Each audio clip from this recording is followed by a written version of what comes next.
അടുത്ത റിപ്പോർട്ടിലേക്കാണ്. വൻ തുക ചെലവിട്ട് നവീകരിച്ചിട്ടും കണ്ണൂർ കക്കാട് പുഴ മാലിന്യവാഹിനിയാണ്. കയ്യേറ്റവും മാലിന്യങ്ങളുടെ ആധിക്യവും മൂലം പുഴയുടെ ഒഴുക്കടക്കം നിലച്ച അവസ്ഥയിലാണ്. രണ്ടാം ഘട്ട പദ്ധതി പ്രഖ്യാപിച്ചെങ്കിലും പുഴയുടെ വീണ്ടെടുപ്പ് കടലാസിൽ മാത്രമാണ്. കണ്ണൂരിൽ നിന്നും സജോ ദേവസ്യ തയ്യാറാക്കിയ റൈഡിംഗ് റിപ്പോർട്ട് കാണാം. കണ്ണൂർ നഗരത്തിലെ പ്രധാനപ്പെട്ട നീർത്തടമാണ് കക്കാട് പുഴ. മാലിന്യവും കയ്യേറ്റവും പുഴയെ നശിപ്പിച്ചതോടെ വീണ്ടെടുക്കാനായി 1 കോടി രൂപയുടെ പദ്ധതി നടപ്പാക്കി കണ്ണൂർ കോർപ്പറേഷൻ. പക്ഷേ കടലിൽ കായം കലക്കിയതുപോലെയാണ് കാര്യങ്ങൾ. എന്താണ് കക്കാട് പുഴയുടെ ഇപ്പോഴത്തെ അവസ്ഥയെന്ന് ഒന്ന് പരിശോധിക്കാം.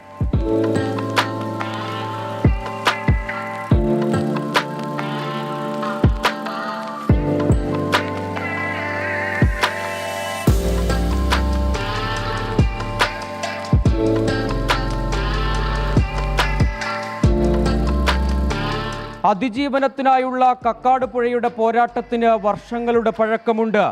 പ്രൗഢമായ ഭൂതകാലം പക്ഷേ കയ്യേറ്റവും മാലിന്യ നിക്ഷേപവും കവർന്നെടുത്തു കഴിഞ്ഞു. കരളെ കറന്നെടുക്കൂ എന്റെ സിരയിലൂടൊഴുകുന്ന പോയ കാലങ്ങൾ.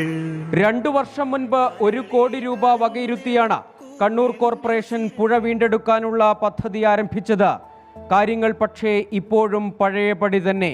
പല പദ്ധതികളും ഇതേപോലെ കോടികൾ ചെലവഴിക്കുക. നമ്മൾ ഖജനാവിൽ നിന്ന് കോടികൾ പൊതുജനത്തിൻ്റെ പൈസ ചെലവഴിക്കുമ്പോൾ ആ ചെലവഴിച്ചതിൻ്റെ ഔട്ട്പുട്ട്, അതിൻ്റെ ഗുണഫലം നമുക്ക് കിട്ടുന്നുണ്ടോ എന്ന് പരിശോധിക്കാനും തുടർച്ചയായിട്ട് അത് അപ്ഡേറ്റ് ചെയ്യാനും ഉദ്യോഗസ്ഥന്മാർക്ക് സാധിക്കില്ല എന്നാണ്. അതുകൊണ്ട് ഇതിപ്പോൾ കാണുന്നില്ലേ എന്താണ് അവസ്ഥ? ഒരു നല്ലൊരു പുഴയാണ്. ഈ പുഴക്കയുടെ ചരിത്രമൊക്കെ പറയാൻ നിന്നിട്ടുണ്ടെങ്കിൽ നമുക്ക് ഇപ്പോൾ ഇവിടെ ഇതുകൊണ്ടൊന്നും തീരുകയൊന്നും ചെയ്യില്ല. ഇത്രയും ഗതികെട്ട ഒരു മാലിന്യ നയം നമുക്ക് വേറെ എടുക്കണം. ഒരു നഗരത്തിൽ ഫ്ലാറ്റുകളിൽ താമസിക്കുന്ന ജനങ്ങൾ എവിടെ കൊണ്ടുപോയി തള്ളണം? നിങ്ങൾ സ്വന്തം നിലയിൽ സംസ്കരിക്കാൻ പറയുന്നു. എവിടെ? ഇത് ജനങ്ങൾക്കുള്ള ന്യായീകരണമല്ല. ഞാനും നിങ്ങളും തന്നെയാണ് ഈ മാലിന്യങ്ങളിവിടെ കൊണ്ടുവിടുന്നത്. എല്ലാവരും മേയറോ അല്ലെങ്കിൽ മുഖ്യമന്ത്രിയോ MLA അല്ല കൊണ്ടുപോയി തള്ളുന്നത്. എൻ്റെ നാട്, എൻ്റെ പുഴ, എൻ്റെ അന്തരീക്ഷം, അത് നിലനിർത്തേണ്ടത് എൻ്റെയും എൻ്റെ വരുന്ന തലമുറയുടെയും ബാധ്യതയാണ്. അത് നമ്മൾ ഉൾക്കൊള്ളണം. ഇതിൽ ഭരിക്കുന്നവർക്കും ഉത്തരവാദിത്വമുണ്ട്, നമ്മൾക്ക് ഉത്തരവാദിത്വം. ഭരിക്കുന്നവർക്ക് ഈ നാട്ടുകാർ ചലിപ്പിക്കണം. കക്കാടുള്ള നാട്ടുകാരുടെ ആവശ്യമാണിത്. ഈ പുഴ നല്ലൊരു ജലസ്രോതസ്സായിട്ട് നിലനിർത്തേണ്ടത്. നമ്മുടെ എല്ലാ പാരിസ്ഥിതിക ആഘാതം അടക്കമുള്ള പല പ്രശ്നങ്ങൾ ഭാവിയിൽ വരും. ഭാവിയിൽ മറ്റൊരു പഠനത്തോടാവുന്നതിൻ്റെ ലക്ഷണമാണ് ഇതാ കാണുന്നത്. അതിൻ്റെ മുന്നോടിയാണിത്.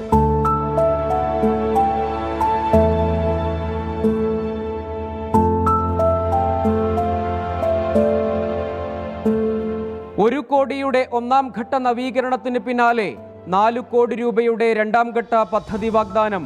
ഒന്നും പക്ഷേ നടക്കുന്നില്ലെന്ന് മാത്രം. വിജേഷ്പുരം പുഴയോരത്ത് കോർപ്പറേഷന്റെ നല്ല CCTV ക്യാമറയൊക്കെ ഉണ്ട്. വല്ല കാര്യമുണ്ടോ? ഒരു കാര്യമില്ല. വണ്ടി പോകുന്നത് മാത്രമേ കിട്ടുള്ളൂ. മാലിന്യം ഇടുന്നവർക്ക് ഇട്ടിട്ട് പോകാം ധൈര്യത്തോടെ. അതായത് പുഴയുടെ ദൃശ്യങ്ങളൊന്നുമില്ല.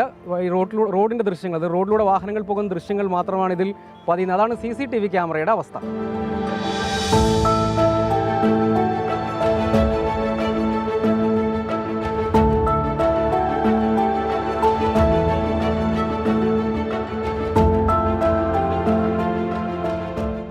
ഞാൻ ചോദിക്കട്ടെ, ഇവിടെ 85 ലക്ഷം രൂപ മുതലിട്ട് എന്ത് മുതൽ ഇവിടെ കിട്ടിയത്? അപ്പോൾ ഇതിൽ തികച്ചും പറഞ്ഞ ഒരു അഴിമതിയാണ്. അപ്പോൾ വീണ്ടും ഇവിടെ 1 കോടി രൂപ ഈ പുഴയ്ക്ക് വേണ്ടി ചെലവഴിക്കാൻ പോകുന്നു. ശരിക്കും പറഞ്ഞാൽ കക്കാട് പുഴ ഇപ്പം നിലവിലില്ല, അത് നശിച്ചുകൊണ്ടിരിക്കുന്നു.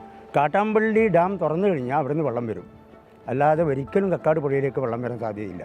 ഇവിടെ എല്ലാം അനധികൃത മതിലുകളും ബിൽഡിങ്ങൊക്കെ വന്നു കഴിഞ്ഞു. ഇനി പുഴ ഉണ്ടായിരിക്കില്ല. ആ പുഴയ്ക്ക് വേണ്ടിയാണ് ഓരോ കൊല്ലവും കോർപ്പറേഷൻ 1 കോടി 2 കോടി ചെലവിടുന്നു. പക്ഷേ ആ ചെലവിടുന്നത് നമുക്ക് നാട്ടുകാർ കാണുന്നില്ല. ഇവിടെ എന്തിനു വേണ്ടി ചെലവിടുന്നു, എത്രമാത്രം പണം ചെലവഴിച്ചു എന്നതിന് യാതൊരു തെളിവുമില്ല. വിവരാവകാശം പറയുന്നതാണ്.